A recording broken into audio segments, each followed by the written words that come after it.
Il me contacte et il me dit qu'il a perdu près de 1000 $ après avoir investi dans la crypto-monnaie. Et vous allez savoir pourquoi en regardant cette vidéo.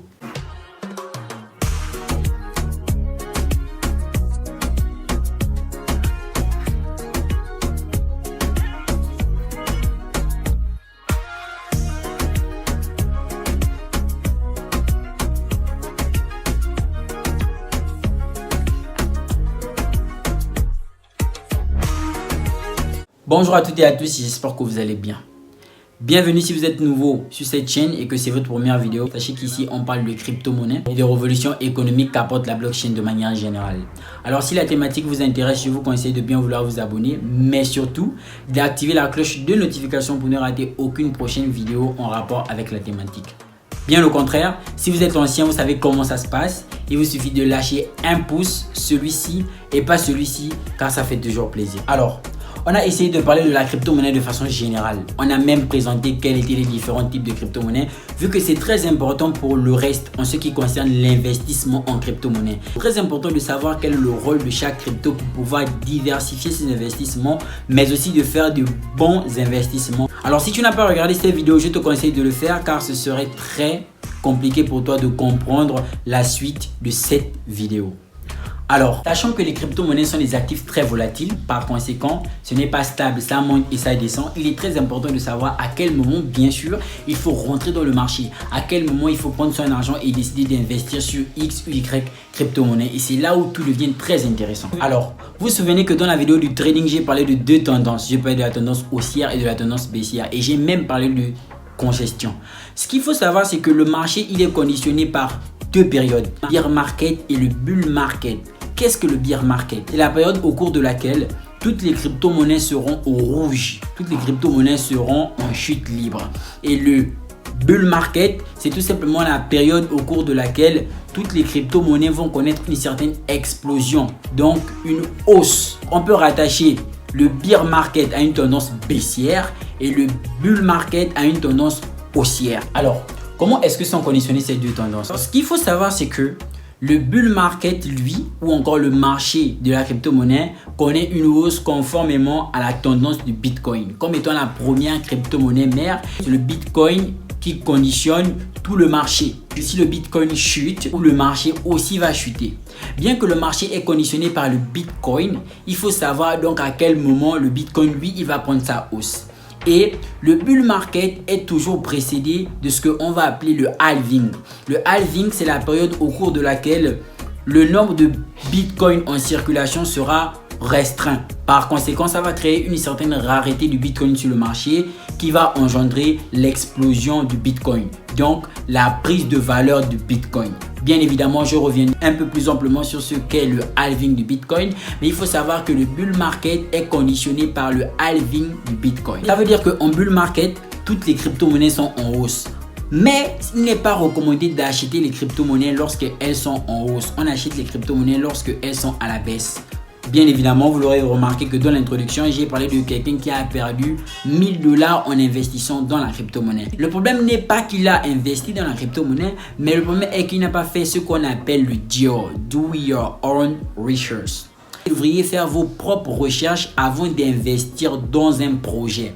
Et qu'il faut savoir à quel moment rentrer dans le projet. Si le bull market, c'est la période au cours de laquelle les crypto-monnaies s'envolent, prennent de la valeur, vont à la hausse, il faut savoir que le bear market, c'est le contraire. Bien évidemment, si vous devez rentrer dans le marché, c'est uniquement en période, pas uniquement, mais c'est préférable que ce soit en période de bear market.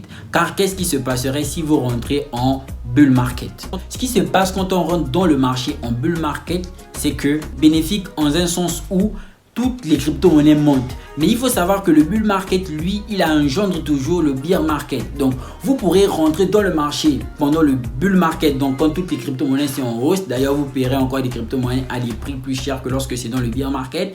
Mais après, il y aura un bear market. Donc, vos crypto-monnaies vont perdre de la valeur. Ça veut dire que si vous avez investi dans un projet qui était pendant le bull market, à par exemple une crypto-monnaie qui pèse 500 $ sur le marché et que on tombe tout de suite dans le bear market, la valeur de la crypto-monnaie va considérablement chuter. Donc si vous avez mis 1000 €, vos 1000 € vont forcément descendre. Et là, vous serez obligé d'attendre un prochain bull market pour faire des profits. Voici pourquoi il est important de savoir à quel moment il faut rentrer dans le marché. J'espère ne rien vous apprendre en vous disant que la Russie est en guerre avec l'Ukraine. Et cette guerre est majoritairement à la chute des marchés financiers. On a la bourse qui se dévalue, on a même l'euro qui se dévalue. On a le marché des crypto-monnaies aussi, lui, qui se dévalue. Bref, vous l'aurez compris, c'est une crise qui touche absolument tous les marchés. C'est lors de la crise que justement, on va préparer la prochaine hausse. Pendant cette période de bear market où tous les marchés sont en chute, qu'il faudrait investir dans les crypto-monnaies pour pouvoir bénéficier du prochain bull market du marché cryptographique qui est prévu pour 2024. Les marchés vont chuter et ils vont encore plus chuter qu'ils ne l'ont déjà fait. Les experts sont en train de parler aujourd'hui d'une probable récession et qui serait comparable à la crise économique de 2008. Pour ceux qui ne sont pas au courant, en 2008, il y a eu une grande crise économique. Je pense que j'en ai parlé dans la vidéo qui parle de la crypto-monnaie. Si vous n'avez pas regardé cette vidéo, je vous conseille de le faire. Du coup, c'est pendant cette période, en 2008, que beaucoup de personnes ont vu leurs actifs être réduits à rien. Et pour d'autres, c'est une période au cours de laquelle tout a été majoritairement très important parce qu'ils ont profité de la chute des marchés, justement, la chute des actifs pour pouvoir acheter à des prix bas et bénéficier quand c'est des prix hauts. Vous imaginez qu'en période de crise, une maison qui coûtait par exemple 9 millions peut être vendue à 200 $. C'est tout simplement phénoménal. Par conséquent, c'est dans cette période qu'il faut toujours se positionner. Du coup, je vous ai parlé plus ou moins des différents types d'investissements en crypto-monnaie. En ce que vous pouvez vous positionner en holding qui va tout simplement nécessiter le fait que vous achetez des pièces et vous attendiez sur du long terme. C'est très important. D'ailleurs, je considère toujours aux gens de se lancer dans la crypto-monnaie avec la notion de long terme. Après, on parlera bien sûr de staking, revenu passif. Tout va dépendre de si je publie cette vidéo ou la vidéo de staking avant. Et je vous ai déjà parlé du trading. Bref, ce sont des sujets que j'ai soulevés pour pouvoir savoir comment est-ce qu'il faudrait investir en crypto-monnaie. Mais aussi, la diversité des crypto-monnaies, il est très important de savoir dans quel type de crypto-monnaie investir. Justement, la crise est importante à cause de ça parce qu'en période de crise, on va repérer des crypto-monnaies qui sont résistantes, on va repérer des crypto-monnaies qui ont un fort potentiel, qui se comportent très bien. Et c'est dans ces crypto-monnaies, dans les coins ou des altcoins si vous voulez, qu'on va majoritairement investir. Évidemment, j'ai aussi fait une vidéo qui parlait des shitcoins. Donc, est-ce que je vous conseillerais d'investir dans les shitcoins? Compte tenu du fait que les shitcoins connaissent une grande volatilité, je vous dirais de mettre au moins 5 à 10% de votre capital dans les shitcoins. Ce serait très dommage que vous mettiez 30% de votre capital dans les shitcoins et que tous ces shitcoins finissent par disparaître et qu'au final vous perdiez tout votre investissement. J'aimerais d'ailleurs activer votre attention sur un fait. La crypto-monnaie est très volatile. Donc il est intéressant que vous ayez conscience des risques que vous prenez lorsque vous décidez d'investir en crypto-monnaie. Et comme on le dit souvent, il est préférable d'investir que ce que vous n'êtes prêt à perdre. Généralement, c'est parce que les gens, quand ils rentrent en crypto-monnaie, ils sont basés uniquement sur du court terme. Mais il est très important d'adopter la crypto-monnaie avec une notion long terme. Vraiment, le long terme, c'est très important parce que les cryptos pourront monter ou descendre sur du court terme, mais sur du long terme, on va remarquer que même en parlant du Bitcoin, le Bitcoin est une réserve de valeur sur du long terme. Et en 2009, si le Bitcoin coûtait 0,001 $, soit 0,64 francs CFA, il faut savoir qu'aujourd'hui, une pièce de Bitcoin coûte 13 millions. Donc, on va se rendre compte que les crypto-monnaies donnent leur potentiel uniquement sur du long terme. Donc, venez pas avec une idée naïve de la crypto-monnaie où vous allez vous enrichir en 6, 4, 1 an. Mais ayez vraiment une vision du long terme parce qu'au long terme, on gagne toujours.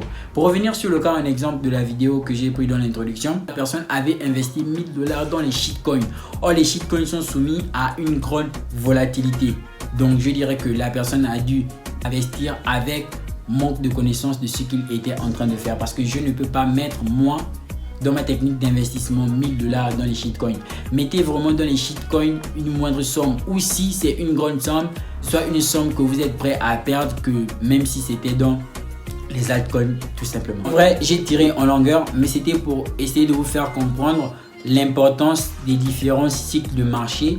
Il est très important pour tout crypto-investisseur et pour toute personne qui regarderont cette vidéo de devoir prendre position en crypto-monnaie maintenant parce que c'est la période de bear market. C'est certainement la meilleure période que vous n'ayez jamais eu, tout simplement parce que dans les périodes de crise, tous les actifs reviennent à zéro. C'est toujours en période de crise que les futurs millionnaires se préparent parce qu'ils profitent de l'occasion pour acheter des crypto-monnaies, des actions en bourse dont ils ont analysé depuis mais qui n'avaient pas un pouvoir d'achat assez important pour pouvoir se les procurer. Aujourd'hui, si je prends une crypto-monnaie comme EGLD, en période de crise, c'est une crypto-monnaie assimilée à un cadeau tout simplement parce que cette crypto-monnaie, elle a tellement de potentiel et en période de marché stable, donc de bull market, c'est presque impossible pour une personne lambda de décider de devoir acheter cette crypto-monnaie, différent des autres crypto-monnaies qui n'ont pas encore eu assez de valeur. Du coup, voici à quel moment il faut rentrer dans le marché. Prenez position. Quand vous avez entendu parler de la crypto-monnaie, vous vous êtes formé, cherchez à acheter vos crypto-monnaies au maximum. D'ailleurs, je profite de l'occasion pour vous faire signe que vous pourrez toujours me contacter en commentaire ou encore par le canal WhatsApp pour acheter vos crypto-monnaies car je suis revendeur aussi en crypto-monnaie. Du coup, j'espère que la vidéo vous a plu, que la vidéo est enrichissante de savoir à quel moment faut-il rentrer dans le marché. On investit en crypto-monnaie que ce que vous êtes prêt à perdre, c'est logique parce que la crypto-monnaie c'est un investissement comme tout autre et comme tout autre investissement, il y a toujours des risques. Ne venez pas avec une idée naïve dans la crypto-monnaie. La crypto-monnaie, certes, a beaucoup de potentiel. La crypto-monnaie comporte de l'argent rapide, mais pas nécessairement de l'argent facile. D'ailleurs, il n'y en a pas. Il n'y a pas de l'argent facile en crypto-monnaie. C'est une bonne gestion de risque, c'est une bonne gestion de mindset et c'est à partir de cela que vous pouvez bien vous positionner dans le marché et savoir à quel moment sortir du marché. Je vous remercie.